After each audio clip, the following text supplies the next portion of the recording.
Hello મિત્રો, સૌથી પહેલાં હું તમને વિનંતી કરવા માંગુ છું કે વિડીયો જોયા પછી સબસ્ક્રાઇબ જરૂર કરી લેજો. હું આ વિડીયો બનાવવા માટે ખૂબ મહેનત કરું છું અને એમાંથી જ હું મારો ખર્ચ ચલાવું છું.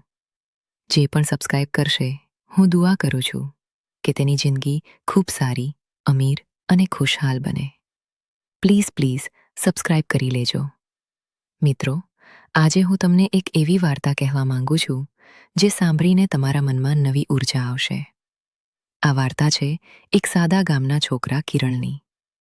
કિરણનું ગામ નામે વસંતપુર, જ્યાં લીલા ખેતરો, નાના ઘર અને સરળ જીવન હતું. કિરણની ઉંમર માત્ર 15 વર્ષની હતી. તેના પિતા રામલાલ ખેતી કરતા હતા અને માતા લક્ષ્મીબેન ઘરનું કામ અને પશુઓની સંભાળ રાખતા હતા. તેમની પાસે એક નાનકડું ખેતર અને 2 ગાયો હતી, જે તેમનું મુખ્ય આવકનું સાધન હતું. કિરણ દરરોજ સવારે વહેલો ઉઠીને પાણી ભરવા જતો, ગાયોને ચારો આપતો અને પછી શાળાએ જતો. પણ તેના મનમાં એક વાત હંમેશા ગુમરાતી હતી કે કેમ અમારું જીવન આટલું મુશ્કેલ છે. તેના મિત્રો શહેરમાંથી આવીને નવી વાતો કરતા કે કેવી રીતે ઝડપથી પૈસા કમાઈ શકાય. કિરણને પણ લાગતું કે મહેનત કરવાથી કંઈ નથી મળતું. તે વારંવાર વિચારતો કે જો કોઈ સરળ રસ્તો મળે તો તે પોતાના પરિવારને સુખી કરી દે. એક દિવસ ગામમાં મેળો લાગ્યો. લોકો દૂરથી આવ્યા હતા. કિરણ પણ તેની માતા સાથે મેળામાં ગયો. ત્યાં તેણે જોયું કે એક વૃદ્ધ માણસ પોતાની હાથથી બનાવેલી લાકડાની નાની વસ્તુઓ વેચતા હતા. તે વસ્તુઓ ખૂબ સુંદર હતી. નાના પક્ષીઓ, ગાડા અને ઘરના મોડલ. કિરણે પૂછ્યું, કાકા, આપ આ બધું કેવી રીતે બનાવો છો? વૃદ્ધે હસીને કહ્યું, બેટા, આ મારી મહેનત અને ધીરજનું પરિણામ છે. દરેક વસ્તુમાં સમય અને પ્રેમ આપવો પડે છે. કિરણને આ વાત ગમી, પણ તેના મનમાં એક બીજો વિચાર આવ્યો. તેને જોયું કે એક દુકાનમાં લોકો ઝડપથી પૈસા કમાતા હતા, કારણ કે તેઓ નકલી વસ્તુઓ વેચતા હતા.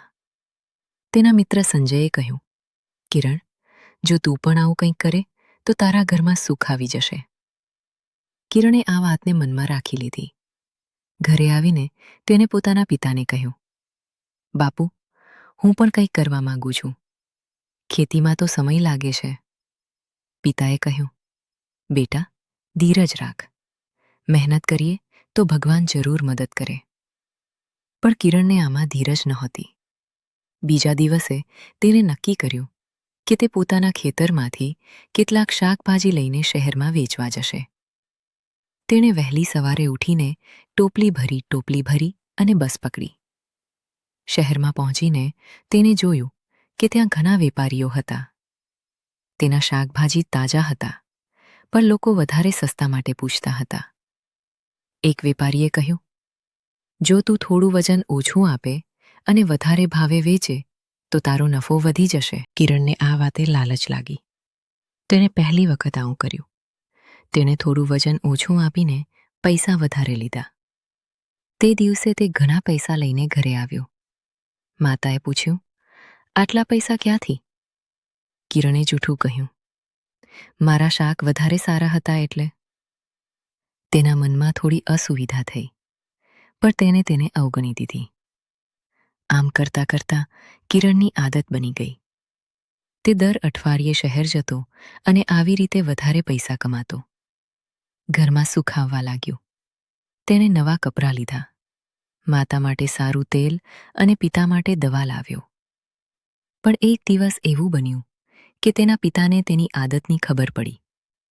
રામલાલે ગામના એક માણસ પાસેથી સાંભળ્યું કે કિરણ વજનમાં છેતરપિંડી કરે છે. તેમણે કિરણને બોલાવીને પૂછ્યું, બેટા, આ સાચું છે? કિરણે પહેલા ઇનકાર કર્યો, પણ પછી સાચું કહી દીધું. પિતાએ દુઃખી થઈને કહ્યું, બેટા, પૈસા કમાવા માટે અન્યાય કરવો એ ક્યારેય સારું નથી. આજે તું નાની છેતરપિંડી કરે છે તો કાલે મોટી કરીશ. ભગવાન જુએ છે. કિરણને ખૂબ દુઃખ થયું.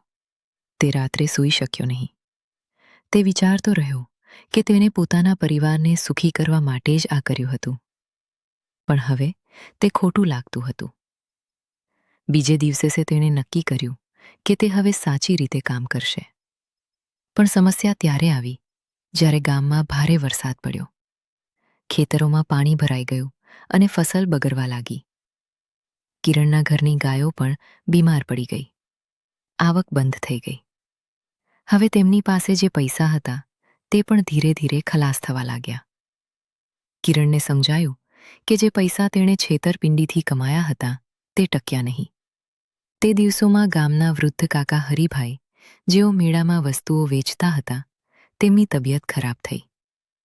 કિરણ તેમને મદદ કરવા ગયો. તેણે તેમનું ઘર સાફ કર્યું, દવા લાવી અને તેમની વાતો સાંભળી. હરિભાઈએ કહ્યું, બેટા, જીવનમાં સૌથી મોટી સંપત્તિ એ છે કે લોકો તને સાચો માને. મારી પાસે કોઈ સંપત્તિ નથી, પણ મારા હાથના કામથી હું ખુશ છું. કિરણે વિચાર્યું કે તે પણ આવું કંઈક કરવું જોઈએ. તેણે નક્કી કર્યું કે તે લાકડાની વસ્તુઓ બનાવવાનું શીખશે. તેણે હરિભાઈ પાસેથી શીખવાનું શરૂ કર્યું. શરૂઆતમાં તેના હાથમાં છાલા પડતા, કામમાં ભૂલ થતી, પણ તે છોડ્યું નહીં. દરરોજ સવારે શાળા પછી તે હરિભાઈ પાસે જતો અને રાત સુધી પ્રેક્ટિસ કરતો. એક દિવસ તેણે પોતાની પહેલી વસ્તુ બનાવી, એક નાનું લાકડાનું પક્ષી.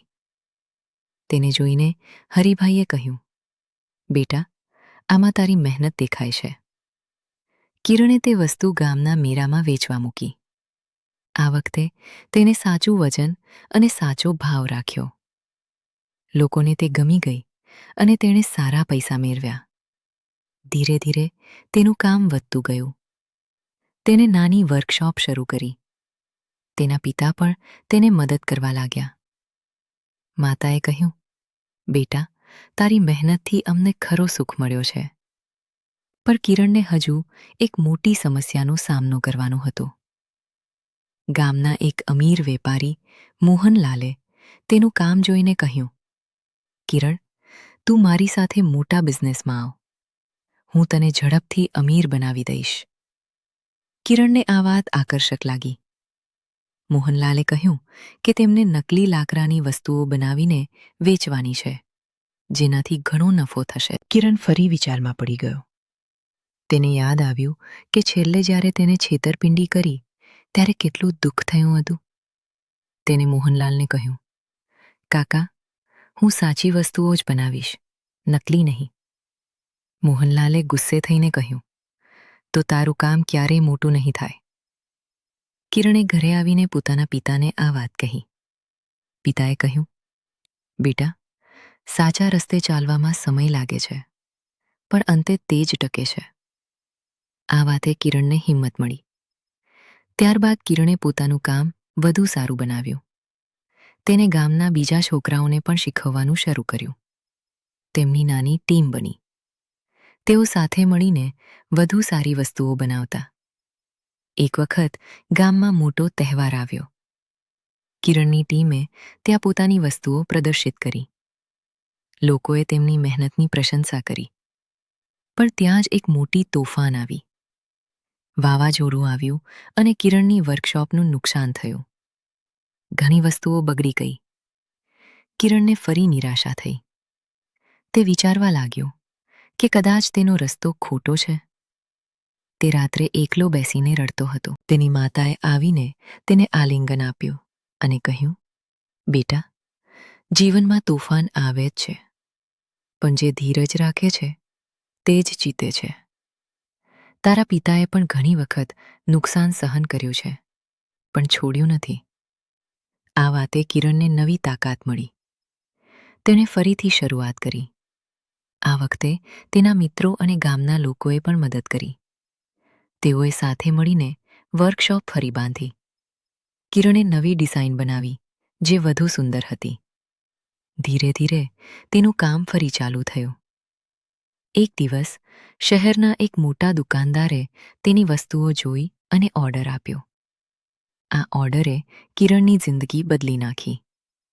તેણે પોતાના પરિવાર સાથે નવું ઘર બાંધ્યું અને પિતાની સારવાર કરાવી. પણ સૌથી મોટી વાત એ હતી કે કિરણે ક્યારે પોતાના સિદ્ધાંતો છોડ્યા નહીં. તેને હંમેશા સાચું વેચ્યું અને મહેનત કરી.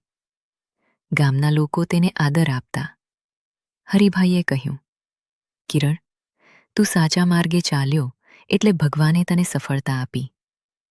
એક દિવસ કિરણ ગામના સ્કૂલમાં ગયો અને બાળકોને કહ્યું, મિત્રો, જીવનમાં મહેનત અને સત્ય જ સાચી સફળતા આપે છે.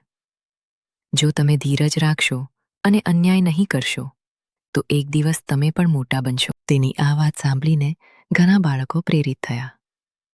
કિરણનું જીવન હવે એક ઉદાહરણ બની ગયું હતું. તેના પિતા અને માતા ખૂબ ખુશ હતા. તેઓ કહેતા કે અમારા બેટાએ અમને સાચો રસ્તો બતાવ્યો. મિત્રો, આ વાર્તામાંથી આપણે શીખવું જોઈએ કે જીવનમાં ઝડપી સફળતાના રસ્તે ઘણી વખત છેતરપિંડી હોય છે, પણ તે ટકતી નથી. સાચી મહેનત, ધીરજ અને સત્ય જ અમર છે. જો તમે પણ કોઈ મુશ્કેલીમાં હો તો યાદ રાખજો કે ભગવાન મહેનતુને જ મદદ કરે છે. કિરણની જેમ તમે પણ તમારા સપનાને મહેનતથી પૂરા કરી શકો છો. ક્યારેય જૂઠ અને અન્યાયનો માર્ગ ન અપનાવશો. એક દિવસ તમારી સફળતા દરેકને પ્રેરણા આપશે.